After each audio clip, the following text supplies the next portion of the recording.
guys, welcome again to the Alliance.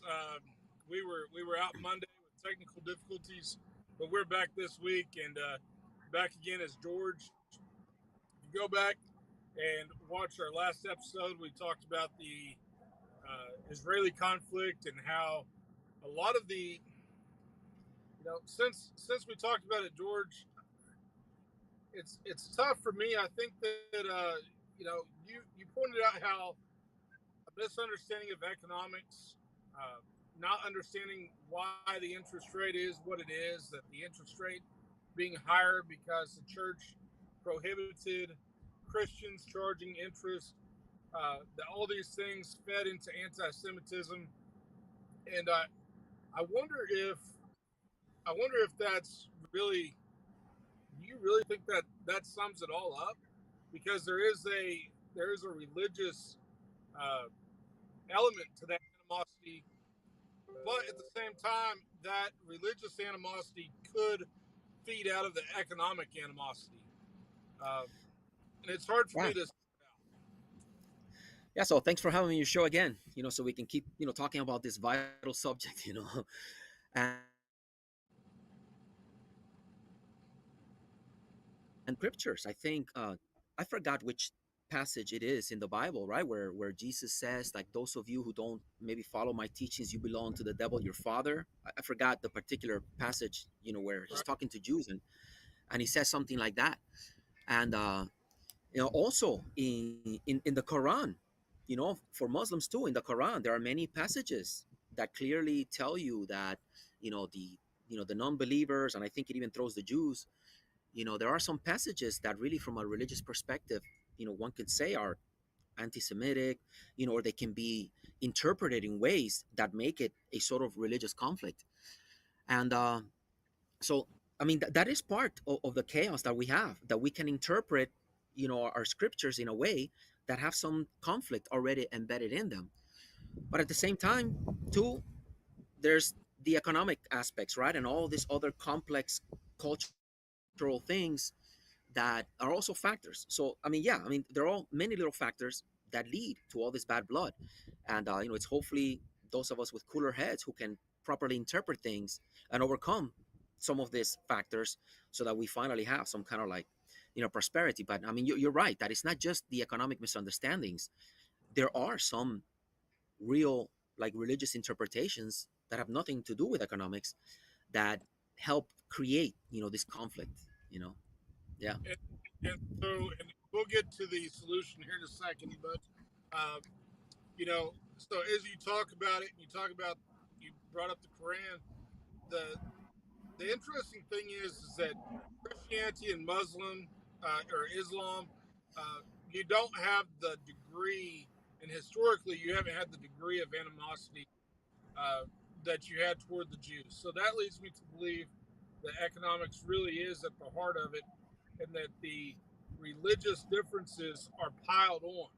So there's a pile on effect, and you see that maybe in a romantic relationship, there's really one issue that is the cause of the strife, uh,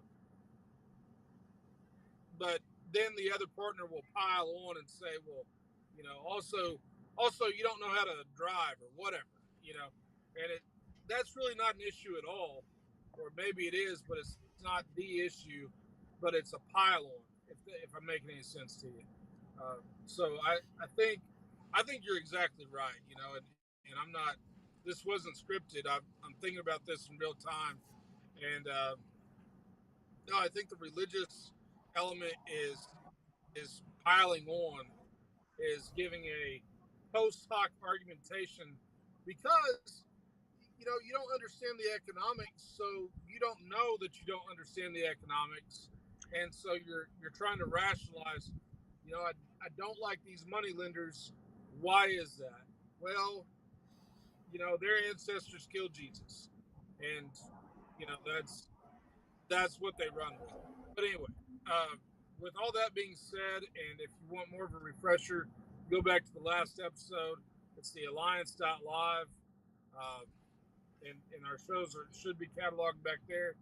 Uh, George, you say that you have a free market solution to the conflict and Oh, I those, lost you there for a second. Okay, you're back. uh, you said that you had a free market Yeah, so system.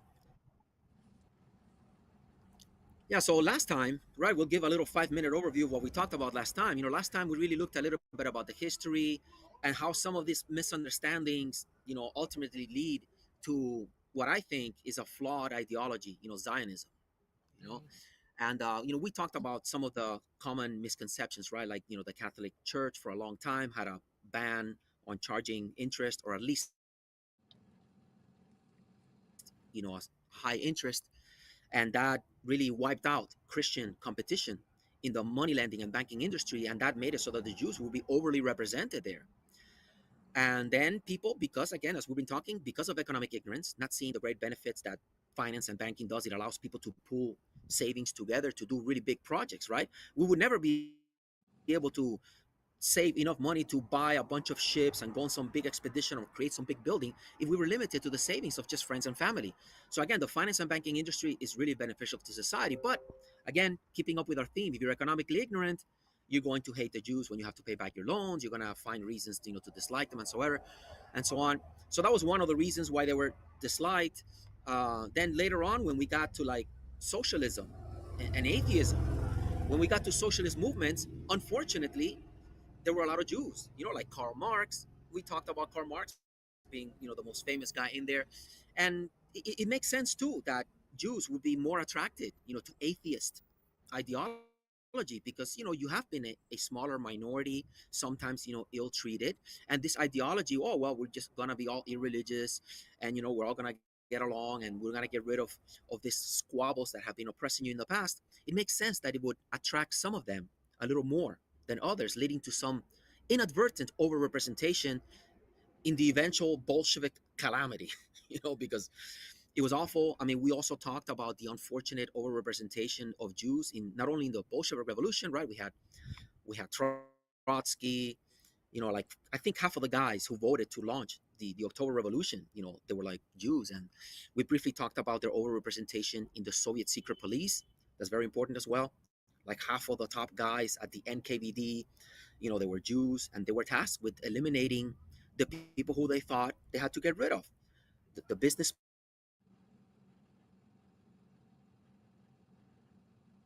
and you're hiring someone to work on your land, you're making a profit. So to the Soviets, in their ideology, the profiteers were the bad guys, so they slaughtered the kulaks. In their great genius, they didn't know that what leads to prosperity is private property, freedom, economic competition. They were clueless, right? The Bolsheviks were clueless. They thought it was irrationality. So if you believe in God and you can't prove the existence of God or whatever, then you were to be liquidated. And unfortunately, again, a lot of the NKVD, the Secret Service Police, there were a lot of Jews in there, a lot of them. And I think I had a quote, from Yuri Sklein, who wrote a great book, The Jewish Century, where he says in there that like somebody getting shot, especially in the Old Pale, where there were a lot of Jews, that there was a good chance that your interrogator and the guy that killed you was probably Jewish. So again, but these are all things that we have to understand as not the result of some grand sinister plot. It just means that there were complex factors that led to Jews being overrepresented, in the Bolshevik calamity, and not as the result of some grand conspiracy. Right? So we're getting into the fallacies that then led Hitler, to hate the Jews and to have his Nuremberg Code laws in the 19, I think it was 1934, 1935. Hitler's already in power and he passes the Nuremberg Code laws that says that, that Jews can't marry with non-Jews, that they can't have, certain jobs and so on. So we can see the anti-Jewish fallacies. What I consider to be their own error is that to overcome anti-Jewish fallacies and anti-Semitism, they thought that they had to create their own state in their, in the biblical lands. And so this gets to a really, it's really at the heart of the problem. Anti-Jewish fallacies and anti-Semitism is a set of fallacies. How do we overcome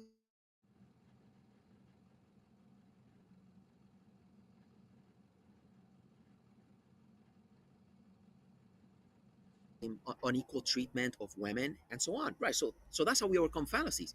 But Zionism didn't do that. Zionism said we're going to separate ourselves from people who are not Jewish and somehow they are irrationally evil. We're going to separate themselves from them. We're going to leave the thousands of humble synagogues and towns where we have been an integral part of European civilization for 1,000 years. We're going to leave all that.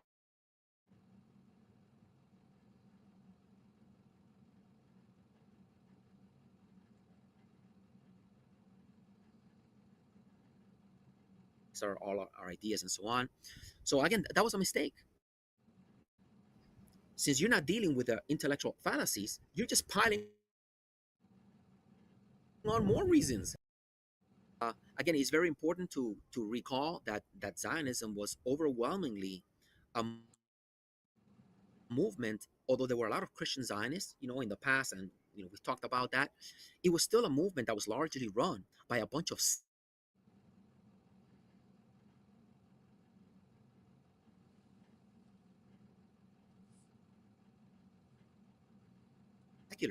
He looked down upon the religious Jews, and he even wanted to solve the anti-Semitism problem by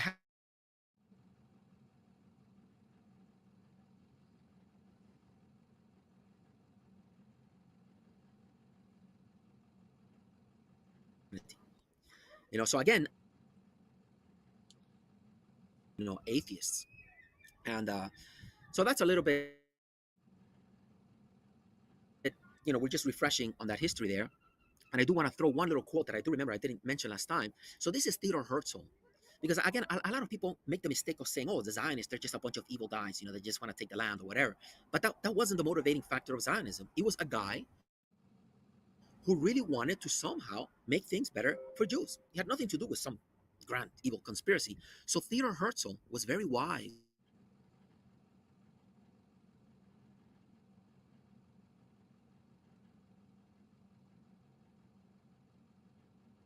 come to blows.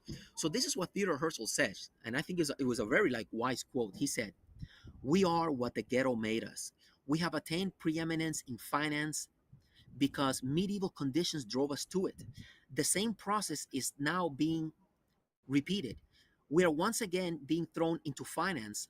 Now it is the stock exchange. By being kept out of other branches of economic activity. Being in the stock exchange, we are constantly exposed, to contempt once again, and we continue to produce an overabundance of mediocre intellectuals, uh, who end up becoming socialists." He says, uh, so we are certain to suffer very severely in the struggle between the classes because we stand exposed in an exposed position in the camps of the socialists and the capitalists. I couldn't read that well, so I butchered a couple of words, but he's very wise. He's realizing that they are leaders in capitalism and socialism, and they're suffering for both of them. And that's why he thinks like we gotta have our own state. So again, so that's a little overview again of the errors, and the hatreds that then led to the Zionist bad idea. So now, we can talk a little bit about how, I myself and some like-minded friends that have been, talking about these things for a while, how maybe we can solve this mess. Because again, we have a lot of Israeli, Jewish scholars who are very wise, but they, for understandable reasons, they cherry pick and they show how evil the Muslims are. Because again, we're human beings. Among millions of Muslims, of course, you can find some that are saying horrible anti-Semitic things. So you can point to those to justify your wonderful ideology. And we know it's the same way for the Palestinians and the Muslims. Of course, especially what's going on in Gaza right now, you can very easily point the finger at some IDF soldiers that are very negligent, that are just malicious and are shooting people right now that are trying to get food. We're equally human. So we can always find the bad apples on each side, to justify our wonderful ideology. So, but again, we really expect more from the intellectuals, So, now, and I do want to repeat it again because I think it was a really good quote. So, a quote that really captures the essence of the error of Zionism, and I mentioned it in the previous video, but I want to throw it again here, was by Vladimir Jabotinsky. So, Vladimir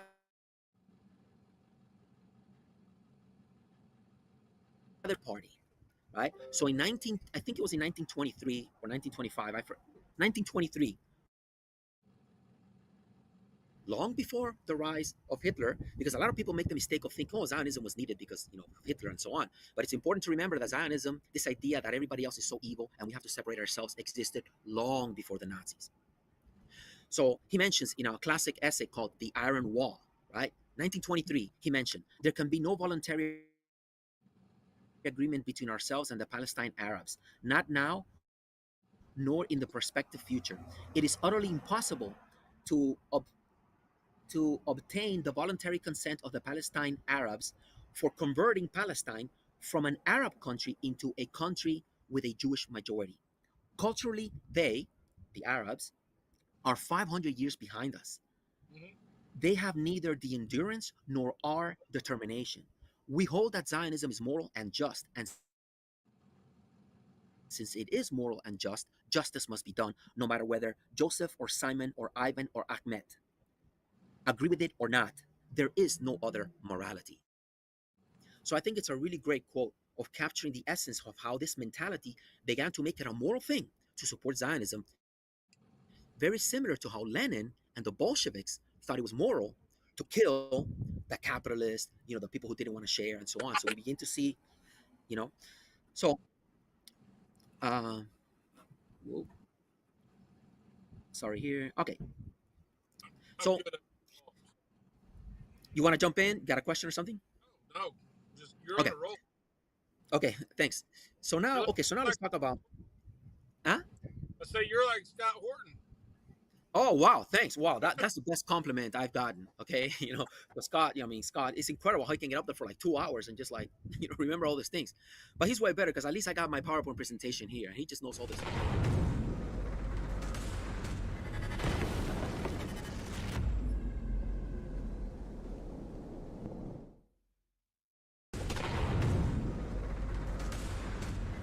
It's like the end goal. For now, I'm just gonna call it, for our purpose, I'm gonna call it the Holy Land, right? So the first thing that we are going to have once we properly explain all this stuff, I mean, we are going to have what I like to call Zionist Gorbachevs, right? Because if you remember in the history of the Soviet Union, eventually we got Gorbachev. We got somebody, right, who was part of the ideology, who bought into it for many years, was part of the bureaucracy, and then they realized that, wait a minute, you know, we screwed up, right? So we're going to have to find and ferment some Zionist Gorbachevs. And the great thing is that, actually, while talking about Gorbachev, Gorbachev is the great reformer of the former Soviet Union, but there was also reformers in China, right? Like Deng Xiaoping, Deng Xiaoping. So I want to throw a couple of quotes. So Deng Xiaoping, who was the original reformer in China, who started opening up to capitalism, he said, quote, this is Deng Xiaoping, he said, these were not just Mao's mistakes, they were all our mistakes. So it was nice to see that they got their Chinese reformers saying that the communist calamity of Mao was a big error. And Deng Xiaoping also said, we are a backward country and we need to learn from Japan. I mean, that's huge, right? To have a Chinese leader said that we got to learn from the Japanese. Oh, whoa, sorry. I briefly, 1 second. Sorry. Having problems here with my, okay. So that was another, wonderful quote. And Mikhail Gorbachev, he said, sometimes it's difficult to accept, to recognize one's own mistakes, but we must do it. So again, just like the Chinese got their reformers and the Russians got their reformers, we have to have hope. We have to have hope that one day we will have a Zionist people. And it's easy to see the Zionist calamity both from the secular left and the more religious right. For example, there's a very famous Israeli. He's horrible in economics, like most leftists are. But you might have heard the name Yuval Noah Hariri. He wrote a book that's been a bestseller on Amazon. It's called *Sapiens*. It's a book about evolution or whatever. But this man, who you might have heard of him, Yeah, right? I So think I have listened to it on audio. Yeah. okay, good. So he is an Israeli, very much on the left. And one of the wonderful things is that, like 6 months after the war started, he went to a massive event in Israel and he gave a great speech talking about human beings like the Arabs. 30,000 years ago, there was no such thing as the Jews, or whatever. We were all just equal human beings. And somehow, no matter how bad things get, we are going to keep working towards peace, and fix this error. So it's great that we have someone like a Yuval Hariri who could go along with a solution like that. And then we also have someone I highly recommend your viewers watch is a Rabbi Yaakov Shapiro. He is a religious Jew who wrote a wonderful book. I gotta mention the book here. Uh, Whoops. He wrote a wonderful book that's called The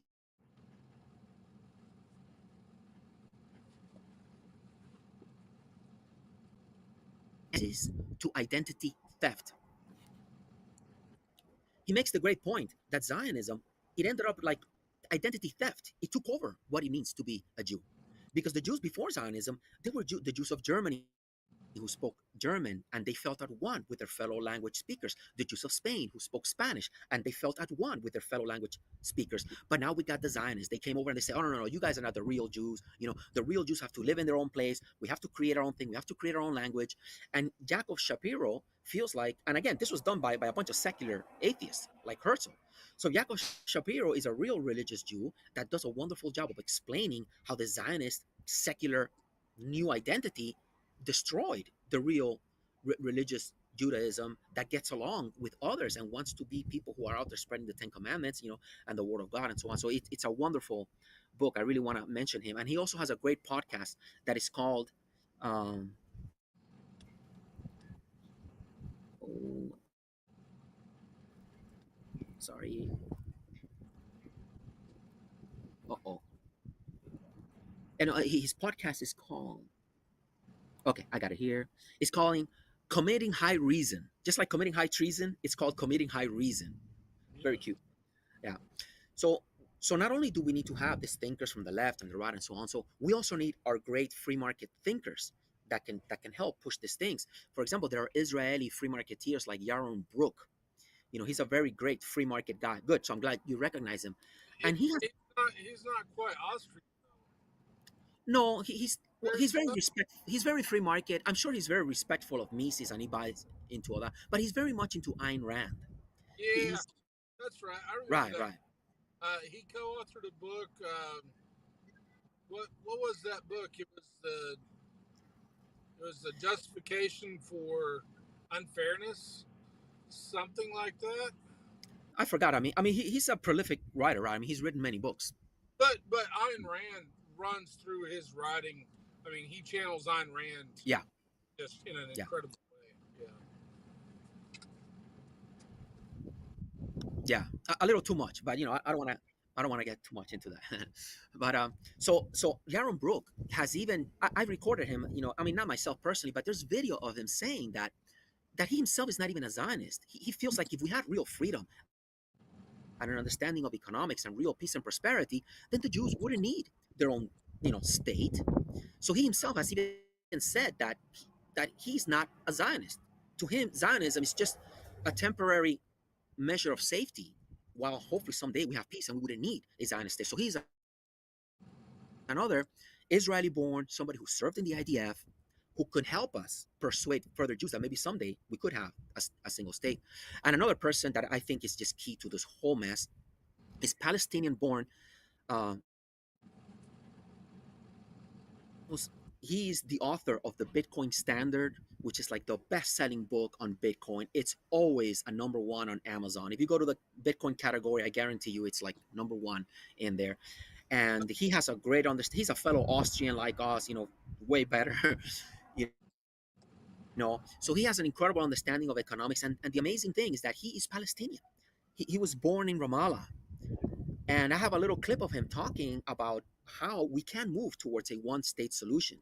He himself feels like we got to have a one state solution. This idea that, we're just going to blame everything on the Jews or this and that, and we're going to have that we're going to win this, but through some military conflict, it's just awful.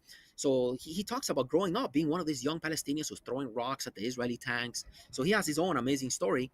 And he's deeply embedded in this, and he knows that we can get some kind of like one state solution. And it's great because now we have a Palestinian who can help the Palestinians better understand how we can get this stuff. So that's one of the things we need. We need to get these people, and somehow we can create some kind of beacon to do this stuff. And again, it's very important that we sympathize with how everybody like sees things. And Netanyahu himself, I want to read a little quote from Netanyahu. We have to sympathize with how the Israelis do feel like they're surrounded by people that hate them and the way they see things. So Netanyahu himself, he said, every area that we evacuate, we've received terrible terror against us. It happened in South Lebanon, in Gaza, also today in Samaria. And therefore, I clarified that any other arrangement in the future, the state of Israel has to control the entire area from the river to the sea. This truth I say to our American friends, and I also stop the attempt to impose on us a reality that will jeopardize us. A prime minister of Israel has to be able to say no, even to the best of friends, to say no when you need to, and to say yes when you can. So, this is why I agree with Netanyahu. A two-state solution, to impose a two-state solution on that area, to me, it's only going to lead to more chaos. I mean, if right now Hamas is able to get enough weapons, so they can do on October 7th and they can launch their missiles, and even the Houthis, right? We know the Houthis are so poor. They still have ballistic missiles that can hit Israel, right? So having another state right next door where they can have their own army and they can import high technology weapons is crazy. It just means you're going to have an even more determined Hamas to put an end to Israel. So I totally sympathize with Netanyahu. Of course, I have a totally different solution, which means we're going to end Israel and we're all going to get along in a kumbaya scenario. But again, you know what I mean, right? One has to understand, how the Israelis, have fooled themselves into how they see things. And something, for example, think about like Russia today. Russia today is a country that is a free market country. I mean, it's still maybe far from where we are, but it's still a country where they have the economy more than 50% of the people in the Russian economy already work for the private sector. In Russia, they have over 3 million private businesses, and those businesses hire most of the people. Now, isn't it amazing that Putin used to be a KGB agent? So, a man who once worked and was part of the Secret Service police that was tasked with keeping the communist calamity going became the leader of a free market country.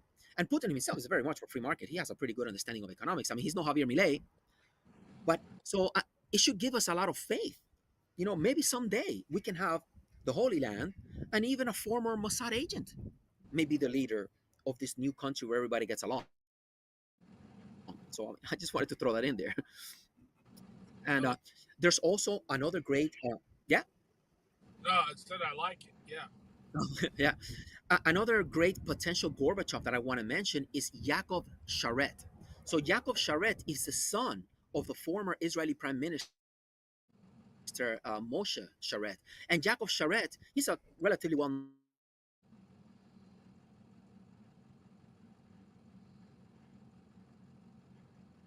Israeli politician. He's another, and Yaakov Sharet was also one of the top persons of the Shin Bet, the Secret Service Police, and all that stuff. So again, they're out there, and we just have to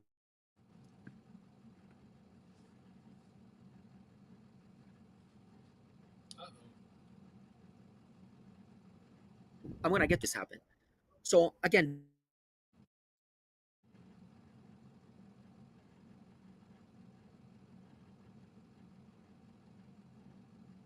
this new world, there'll be no public education. Everything will be privatized, medical, all that stuff. Let's just assume that at most we'll have a 5% tax, right?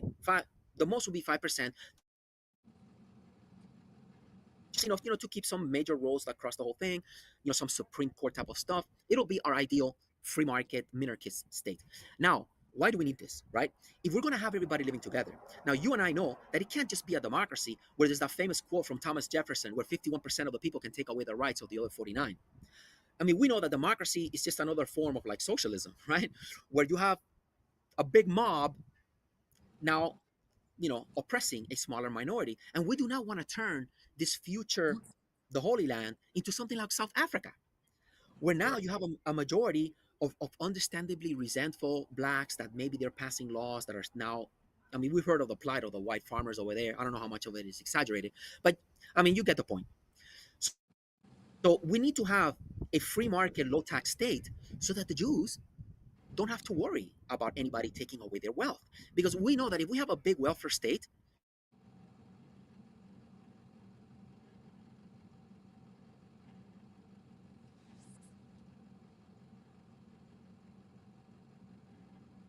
to provide free healthcare, free education, and all those things that we do in a big welfare state for Muslims that they don't, have a common religion. So it's obvious to us libertarians that this has to be a low tax state. And now it's great because now the Jews don't even have to pay to the Israeli bureaucracy, right? You know, free market Israelis, they hate the Israeli government because the Israeli government is still a massive bureaucracy, Israeli government. So that is one thing that we definitely need, right? Low taxes, and that'll make it so that the Jews will go along with this economic solution. Nobody takes your wealth. And I mean, you and I know that if this new country has low taxes of 5%, it's going to blossom in economic prosperity. Foreign investment will go in there to build all the factories, to hire all the people. It's immediately going to rise, the living standard of the Palestinians and everything. So that's one thing. So we need to have that. So the first thing that has to happen, we have to have some like Javier Milei like intellectual revolution, where the first thing has to be this new country is going to be like low taxes. So then that'll make it so that the Jews are okay, with keeping their wealth and so on. Then the second thing we need to look at is now what do you do with the land, right? And the Palestinians, and some restitution, because everybody's going to be able to live in this country. Now, one of the things that I didn't learn until very recently by actually watching Saifuddin Amos talk about this is that right now in Israel, actually most of the land in the country, maybe like a huge percentage, like 60%, is not even owned by the Jews. It's owned by the government. So it's owned by the government. So what we want to do is we take all the land. Right now, we let all the Jews stay where they are, right? Even the settlements, even the settlements in the West Bank. If the Jews have been there for like over 5 years, let them stay in that land, because we do not want to create some crazy economic dislocations. Imagine if we allow the Palestinian to go back to a piece of land where now there's a chip making factory. I mean, we're going to destroy the country if we go to that level of, this was my land, right? So the proposed solution that I'm proposing, and some friends, is like, no, no, we let the Jews keep all the land where they're living. As long as they're living in it and the land is being used for productive purposes, they can stay there, right? But now what we do is we take all the other land, which in reality is like 70% of modern Israel, and we using some software or something, we privatize it to all the Palestinians and their descendants, the Palestinians in Gaza and the West Bank and so on. So that already solves a couple of things. It immediately privatizes a lot of the country. It gives some restitution, because now the Palestinians will actually own something, they will own some land. And something to keep in mind that in this future prosperous country, I figure like every Palestinian will own over an acre of land in what will now be a country peaceful with prosperity. Uh, I think there's a city that's called Eliat. I hope I got the name right. It is the southernmost city in Israel. And that city is just 4 hours away from Jerusalem. So to think that every Palestinian will own at least an acre of land, where he's just a few hours away from Jerusalem, a few hours away from Cairo, a few hours away from Damascus, all of these great capitals that now are going to be integrated with economic prosperity. I mean, they're going to be rich. I'll gladly trade them, their plot of land there for my piece of dirt, in Florida. you know so that is going to really help get the economy going, and it'll bring some restitution, right, to these people. So that is the second thing. That is how we deal with the land, right? Then the other thing we have to deal with, okay, now how do we start integrating these people? So it's very easy. One day we'll just say,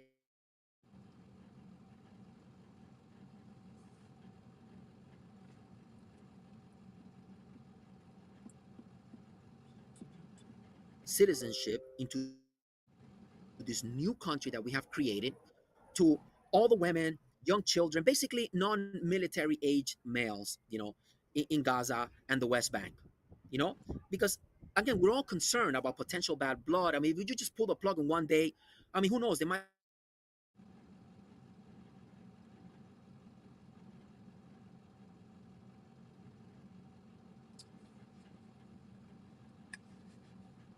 some we increase the amount of people that are integrated into this country.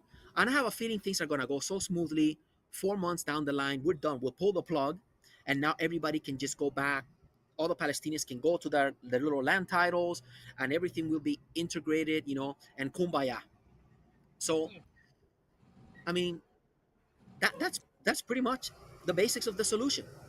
We have an intellectual revolution over there. We get rid of the current Israeli state, right? We create a new state where the flag will be something that, who knows, maybe we can have a contest, and people will agree on it, but it'll not be tied to a particular religion or ethnicity, right? Yeah, so that ends the Zionist calamity, right? This idea that we're going to have a separate state just for the Jews because everybody else is so evil or irrational is nonsense.